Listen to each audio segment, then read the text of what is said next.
اے چاند یہاں نہ نکلا کر، یہ دیس ہے اندھے لوگوں کا۔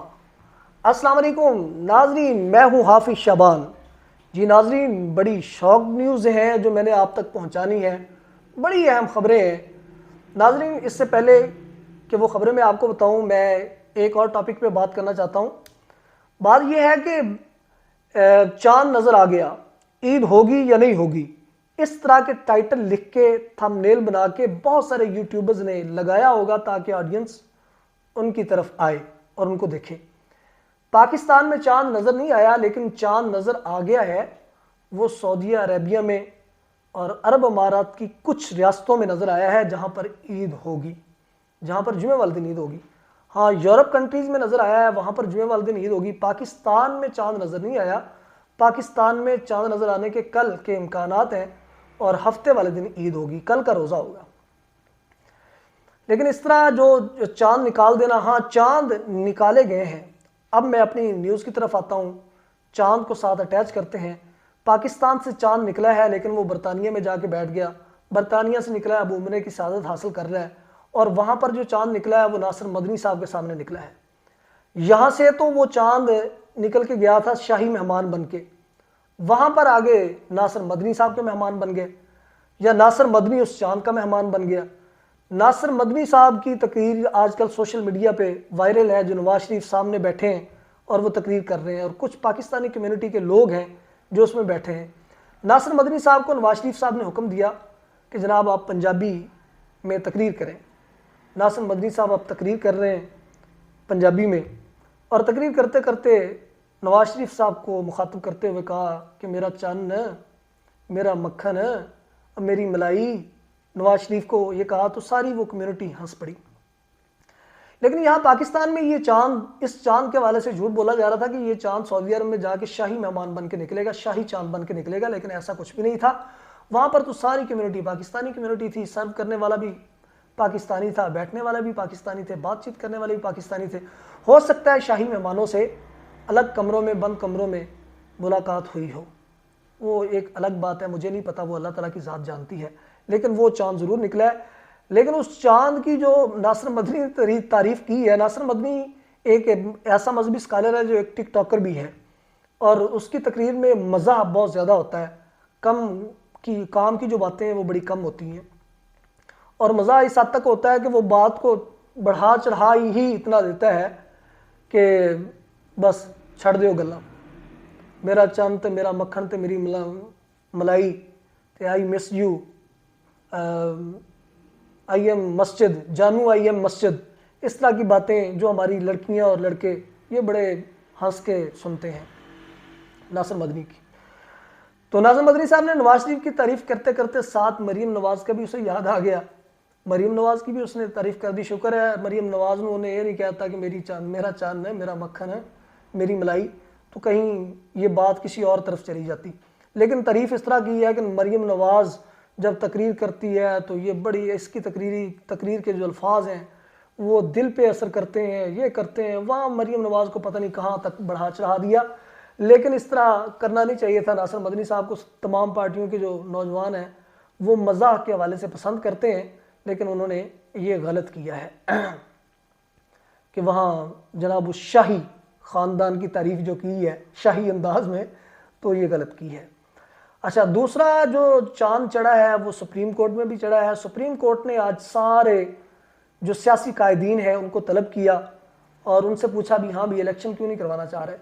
سب نے کہا جی الیکشن کروانا چاہ رہے ہیں، لیکن قومی اور صوبائی اسمبلی کے الیکشن اکٹھے کروانا چاہ رہے ہیں، ایک ہی ڈیٹ کو کروانا چاہ رہے ہیں۔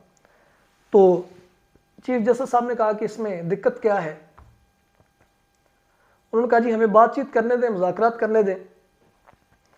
15 منٹ کی چھٹی بھی تھی، وقفہ تھا، وقفے کے بعد پھر سماعت ہوئی، تو ساری جماعتوں نے کہا جی الیکشن ہم کروانا چاہتے ہیں، اور تاریخ دے دی تحریک انصاف کے ساتھ 26 تاریخ کو ہم مذاکرات کرنے جا رہے ہیں۔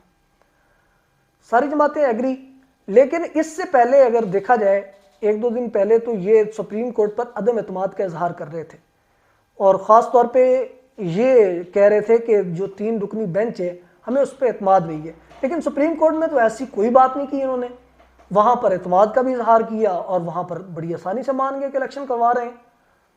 الیکشن کروانے کے لیے ایگری ہو گئے، لیکن انہوں نے یہ کہا کہ ہمیں تھوڑا سا ٹائم دیا جائے، ہم بات چیت کرنا چاہتے ہیں۔ ٹائم والی جو بات ہے نا، اس میں مجھے تھوڑا سا شک ہے کہ ٹائم اس لیے مانگ رہے ہیں کہ یہ ٹائم مانگ کے آگے لے کے جانا چاہتے ہیں، یا دوسری بات یہ ہے کہ یہ اس ٹائم کے ڈیوریشن میں جو ان کے ایک پاور پلانٹس ہیں، جو طاقتور لوگ ہیں، وہ عمران خان کو میدان سے باہر کریں گے، کیونکہ عمران خان کی اگر حکومت آتی ہے تو بہت سارے سیاسی خاندانوں کی سیاست جڑ سے اکھڑ جائے گی، کچھ کی اکھڑ گئی ہے، کچھ کی اکھڑ جائے گی۔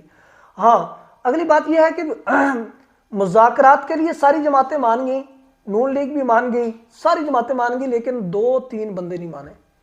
سب سے پہلے جو مولانا فضل الرحمان صاحب ہیں، اگر دنیا میں اقتدار میں رہیں تو ان کو دنیا جنت لگتی ہے، اگر اقتدار ان کی زندگی سے نکال دیا جائے تو دنیا ان کو جہنم لگنے لگ جاتی ہے۔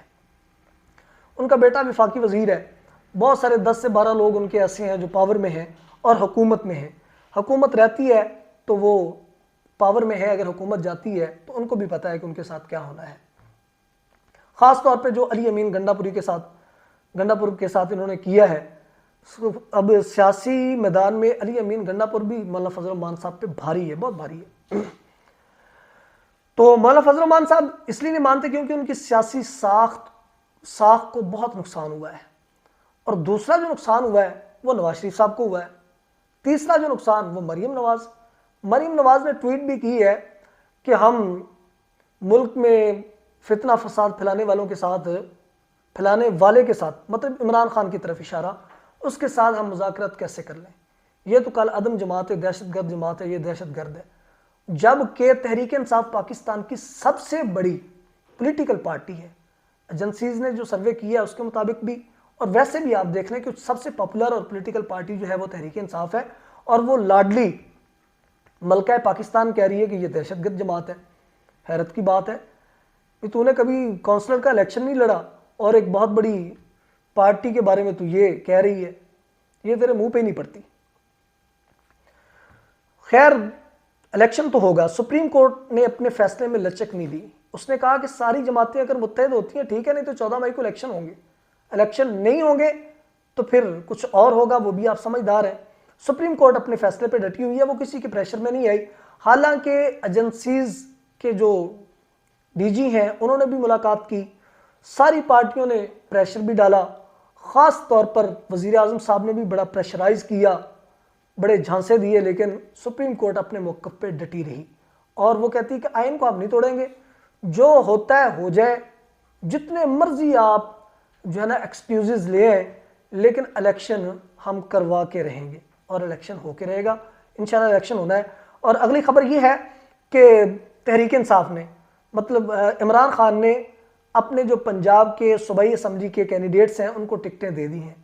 ٹکٹیں دینے میں جو تعداد ہے کینڈیڈیٹس کی وہ 293 ہے، 293 کینڈیڈیٹس کو قومی اسمبلی کی صوبائی اسمبلی کی ٹکٹس مل گئی ہیں، اور وہ الیکشن کی کیمپین کر رہے ہیں، اپنے اپنے علاقوں میں آئے ہیں، ان کا والہانہ استقبال بھی کیا گیا ہے۔ لیکن یہ بھی اچھی بات ہے کہ خان صاحب نے خود انٹرویو کر کے کیا، اور اب مجھے لگ رہا ہے کہ یہ میرٹ پہ ٹکٹس دی ہیں، اور ساتھ یہ ہے کہ کچھ ٹکٹس ریپیٹ ہوئی ہیں اور کچھ ٹکٹس جو ہے نا وہ نئے لوگوں کو ملی ہیں جو ایک ورکر ٹائپ تھے، جو محنت کر رہے تھے، تو اس کا پارٹی کو بہت فائدہ ہوگا۔ باقی یہ ہے کہ کل چاند نظر آنے سے پہلے سپریم کورٹ نے جو چاند دکھانا ہے وہ کل کے ولاگ میں آپ کو بتاؤں گا، اور کل کنفرم انشاءاللہ چاند نظر آ جائے گا، پھر آپ سے بات کریں گے۔ تب تک کے لیے اجازت دیجیے، السلام علیکم۔